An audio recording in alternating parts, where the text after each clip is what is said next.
There we are. We are talking to some folks at OER 18.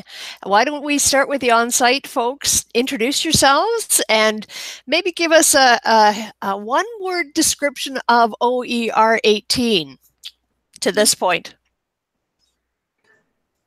I'm David Wiley, and I would say jet lag. Martin Weller, I'll go with sunny. Hi, I'm Sheila McNeil, and I'm going to go with two words, thought-provoking. I'm Tanis, I'm from Vancouver, Canada. I would go with thought-provoking, but I'm also going to add critical. Yeah.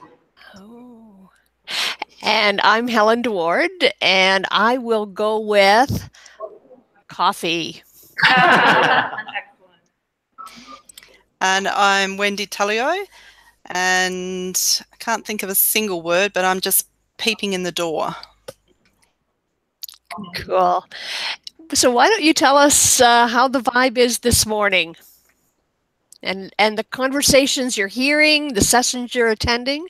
Give us a sense of what's happening. So, did you was David's keynote streamed? I don't know if you got to see David. So we just had a keynote from David, which was very good. Really, for those people who like the history of EdTech, it was fascinating. So, so I loved it. So 3 people loved it. Yeah. I haven't seen it, so I'm not sure, but I'll be looking out for it. So David had a number of provocations or questions you raised in your, which you said you weren't going to answer. Perhaps we can push you on those. I promised I wasn't going to answer them. No. Yeah, but that was just in the session. You can answer them here because that's fine. It's just friends. So I think perhaps I'll come in with the question if you don't mind. Yeah. So David was tracing the history of the open source movement and how that kind of led into open education, but also some of the questions that raises for the OER movement. And one thing she talked about was this thing about being non-discriminatory. So in the open source movement, they don't say anyone can use their software. It's like they don't say it can't be used by the military, and that was kind of a key principle. You are asking, do we have that in the OER world? And I think with an interesting question is around, particularly with like the Cambridge Analytica story, that should we have that for data? Could you have an ethical use of data? So I don't mind people having my data as long as they're not using it to support right-wing governments. So, but could that be realistic, do you think? Or I wonder whether it would be enforceable in law, or is it desirable? It would all hinge on a set of principles that operationalize ethical. Yeah, that's right, yeah. Right? So if you could get to a place where you had kind of consensus about these kinds of uses are ethical, or it might be easier to say these kinds aren't ethical,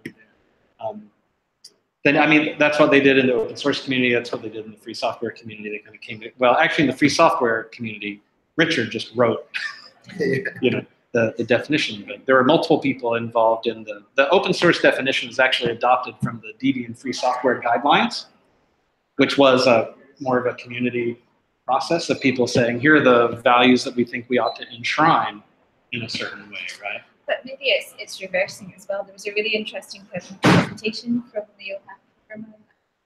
yesterday around about this data question and open data. And so we have all these terms and conditions that, you know, the companies have agreed to, but maybe I should have my own terms and conditions that I give to the company. And that's maybe where you could get more of a community buy-in. But I think that's, like, again, an education issue in terms of people having I suppose the understanding and also the criticality to engage with that, to actually understand how their data could be used and what they would be comfortable with. Because I think we're probably quite privileged that, you know I make data trade-offs every day. Right. And I think, and I've probably got this wrong, that I'm kind of a little bit data savvy, so I haven't given Facebook everything, but it still knows a huge amount about me. Although it does think I'm a nurse and that I might be a man, because I've done the Cambridge Analytica thing. But, you know, I think it's more about us giving people, right, so you can use it. I think that's where you can get community. So is there a way that you see that evolving, Sheila or David? I think someone just have to start it. If only we could find some people who are interested in this kind of thing. But I think part of the thing you were saying is also by just being as open as possible, you allow for uses that you can never predict, both good and bad. And so you might think, I'm going to try and close down these bad uses, but then you would also close down some good uses kind of without knowing it. So, yeah. So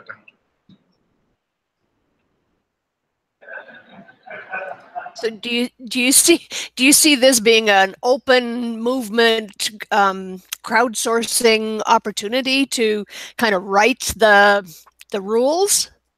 I think it potentially could be. I think what is probably going to happen is because of because of the Cambridge Analytica thing. I think governments in many countries in the States and here are going to try and do something so that, and I think there's a danger that we as the public might think that will be all right because they'll always get it right because they really care. But I think I don't know how you would do that, and I think it would need to be. Obviously, I think there should be some influence from those of us within education, but there are probably other, kind of third sector agencies that we all need to tap into as well, because this is, there's so many data affects all of our lives just now. So I think it's a wider thing, but I'm not quite sure how we do it. But I'm sure, there's that like the open knowledge movement. There's all these kind of things that we can tap into. So yeah. I'm wondering, David, just after being at the previous conference in Toronto, whether there's a connect there between what Creative Commons is the open movement in Creative Commons ethical license. I'd like to see that enforced in law. Ethical would be even more vague than non-commercial.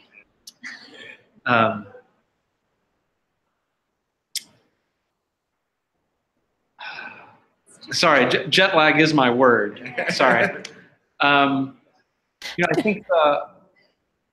think the degree, the primary connection obviously is the degree to which the Creative Commons licenses underpin our work in open ed, right? I think that's the main connection point between the two. I was only there for part of the CC Summit, so there may have been some data conversations I didn't get to be part of, but I didn't catch any. I'm going to make another connection between, if you don't mind. No. So I think there's a good connection between the talk that Tanis gave yesterday with Viv about the history of the open ed movement. Perhaps you could talk a bit about that, and what David was talking about today. And I think this question of knowing our own history is quite interesting. I think history is just interesting in itself anyways, but we could say that. But I think there's also, in Lorna's keynote yesterday, she said, like, she got us all to speak to the person next to her to say what degree they're coming from. Of course, like, everyone's coming from like completely different degrees and backgrounds, which is a good thing. It's one of the nice things about the open ed movement. You can sit next to a philosopher and a chemist, kind of thing. But it does mean everyone's coming into it without a kind of shared knowledge. Now, I wondered if you, between you, could have spoken about the history, whether that, what's the benefit of looking at the history of the open ed movement as we kind of go forward? I mean, I think for me, it's... Sorry, but thank you. Just when the conversation gets really Maybe I'll take your seat. Yeah.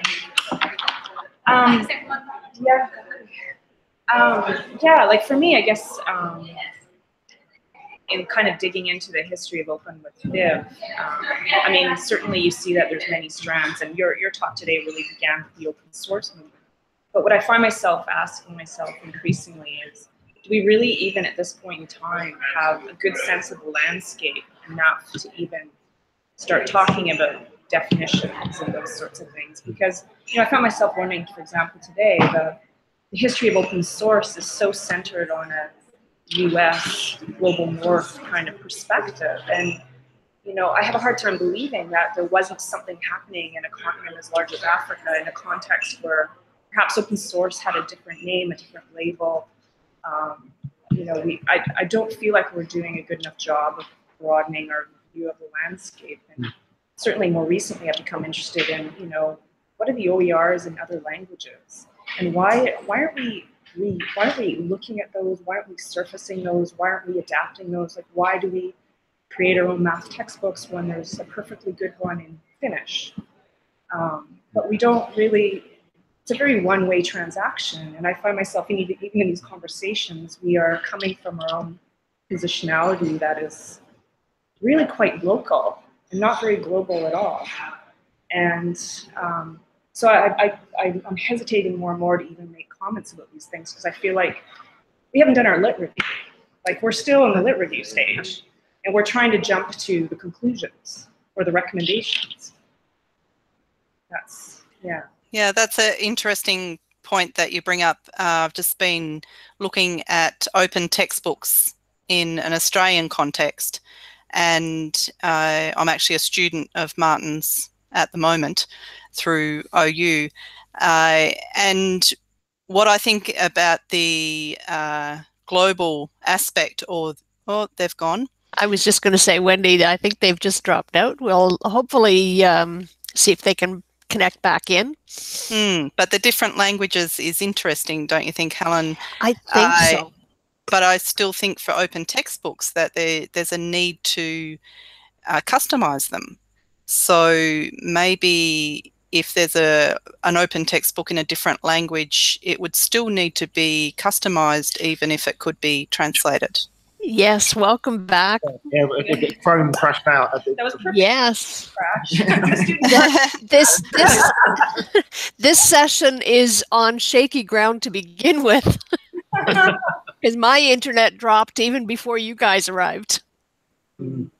That's true. So I just was commenting on Tana, on the aspect of open textbooks. Even if there's an open textbook in a different language, what I'm seeing in the literature that I'm reading is that open textbooks, one of the benefits is that you can customize them, and they still need to be contextualized and brought into, you can either get the students involved, or the academic needs to be involved to look at that textbook anyway before using it.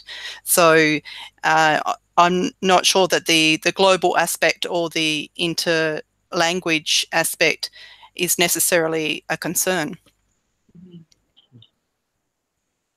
Yeah, I mean, I think those are, I guess I worry a little bit when we talk about the importance of reuse and adoption, but it's usually from us to others, and and there was an interesting presentation yesterday by Henry Traxler, I think it is, from Cape Town, and he had his framework of I think it's Gidley, and the highest sort of level of this framework is empowerment, but empowerment is creation, and I think that maybe gets overused a bit, that we pay so much attention to creation, but its creation is happening, usually from English because we're better funded or whatever reasons.